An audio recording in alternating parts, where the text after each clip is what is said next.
Good morning, students. Today we are going to learn the sixth chapter of our geography book, that is Importance of Ocean. Let us start with the introduction. In the previous standard, we have studied the three layers of the earth, that is lithosphere, hydrosphere and atmosphere.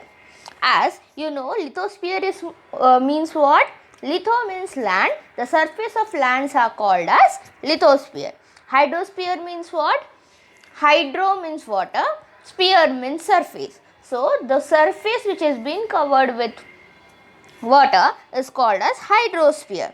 Atmosphere is the surface which has been covered with oxygen, gases that are being called as atmosphere. Okay, and this three surface of earth is being called as spheres of the earth is being called as biosphere. Okay, so this we have studied in the previous lecture, previous standard. Okay, the proportion of land and water on earth and also the major ocean. As you know, what is meant by ocean?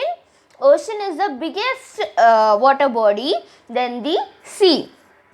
As you know, the sea and ocean waters are salty, right?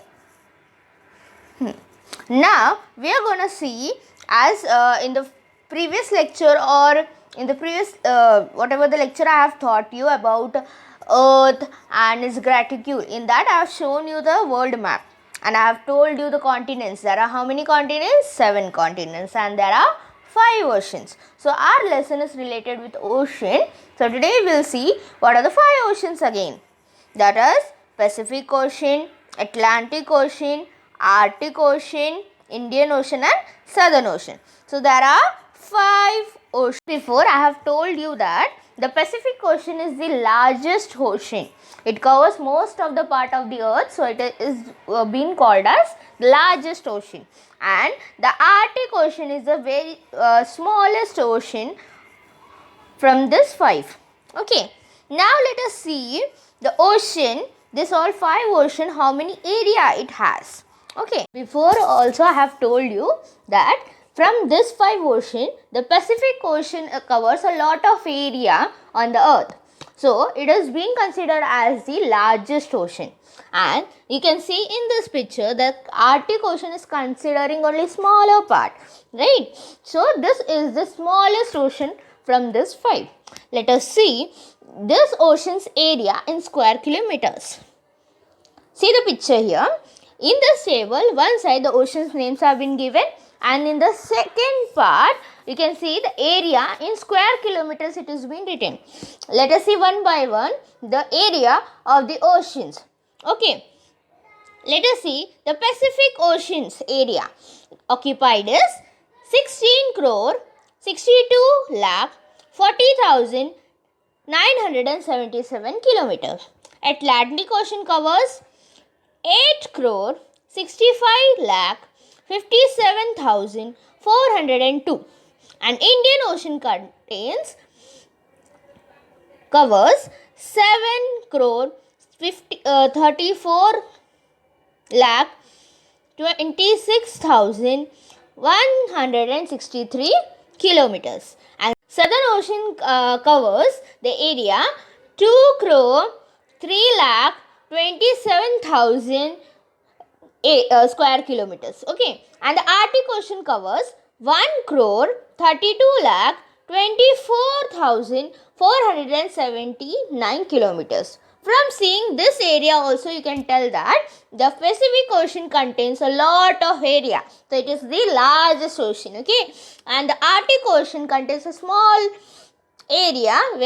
From this side is the very smallest area it is being covered. So it is being called as the smallest ocean. Okay.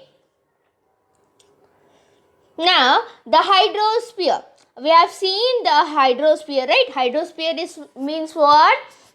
Hydro means water and sphere means surface. So the whatever the water surface is being covered, it is called as hydrosphere. Hydrosphere includes all the water bodies that exist on the. So hydrosphere covers all the oceans, seas, rivers, tributaries, lakes, reservoirs, groundwater. Of all the total global water, that is 97.7% is contained in ocean. Okay. We also see the living world. You can see here the living world around us. What are the living? We always see the living world around us. There is considerable diversity, the difference in the living world on land. The living world in the hydrosphere is many times greater than the living world on the land. And it has a much greater diversity, much greater difference from the living world which is there on the land. You can see in this picture, right? So there you can see the octopus is there, lot of fishes, different kind of fishes you can see here, and the plants. Now see, one day your mother has cooked all the delicious food, whatever you like, and she forgot to put salt in it. So now when you taste that dish, you comes to know that there is absence of salt by tasting it. So this is what the difference in the dish. As you know, we cannot eat the dishes without the ingredient salt.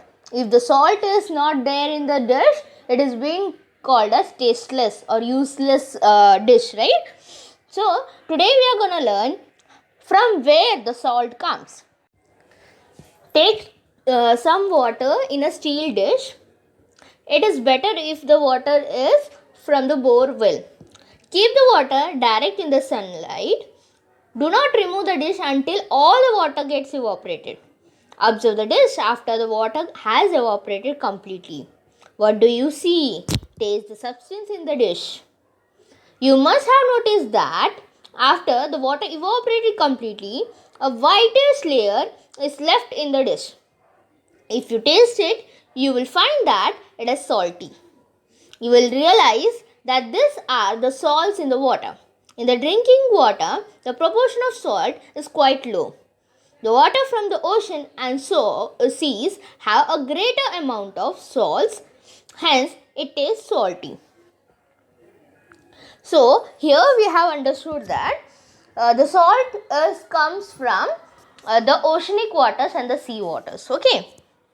The whitish layer, whichever it is formed after the water gets evaporated, that is what we call as the salt amount in that water. But whatever the drinking water the water we drink, it has a very less amount of salt in it. So because of that only we are able to drink it easily. And now we are going to learn where does the water flowing through the river goes to. From this experiment, we have understood that the water of the oceans and seas are used for making the salt, right? The salt which we get, it has been obtained from the oceanic or the sea waters. Now let us see how and why the oceanic waters is salty. Now let us see how oceans or sea water tastes salty. What are the reasons? Okay, there is an abundant aquatic life in the oceans. From the microscopic plankton to huge whales, different types of living things are found in the ocean. Once they die, their remains accumulate in the ocean.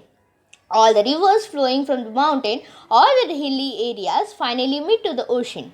The sediments from the eroded lands, trees, bushes flowing with the water, dead remains, etc. enter the ocean with his river water. So now what we have seen is there are a lot of aquatic life in the ocean. From the microscopic plankton to the huge whales, and all are living in the aquatic world like oceans. So when they die, their dead remains settles in that ocean only. Okay, and all the rivers flowing from the mountain to the hilly areas, they come and meet in the ocean. Okay, so the whatever the sediments, the nearby, the land, damaged lands, material, as well as the trees, bushes, whatever are there, they comes in the ocean only, and the dead remains, etc., falls in the river water. In the both the above processes, the dead remains decompose, releases various minerals and salts in the oceanic water. So, whatever the dead remains decomposes, that releases what? Salts and different kind of minerals.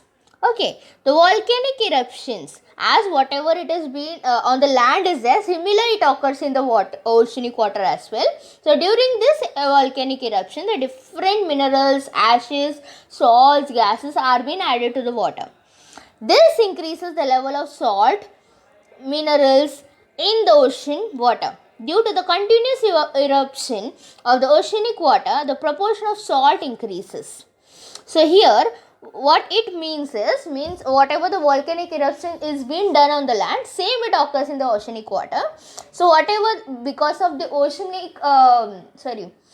volcanic eruption, the things whichever it has been released, like minerals, ashes, salts, gases, that are all be settled in the oceanic water. So because of this, the salt and the minerals, level of salt and minerals increases in the oceanic water. And due to the sunlight also, because of the sun's heat, the proportion of this, because of evaporation of water, the proportion of salt also increases there. All these things make the ocean water salty. The salinity of ocean water is different at different places. The salinity, the term refers to the amount of dissolved salt that are present in water, and it is being expressed in mils. The average salinity of oceanic water is 35 mils. Okay, the Dead Sea is known as a maximum salinity. So its salinity is 332 mils. Okay, you have to remember the Dead Sea's salinity level is the maximum and its value is 332 mils.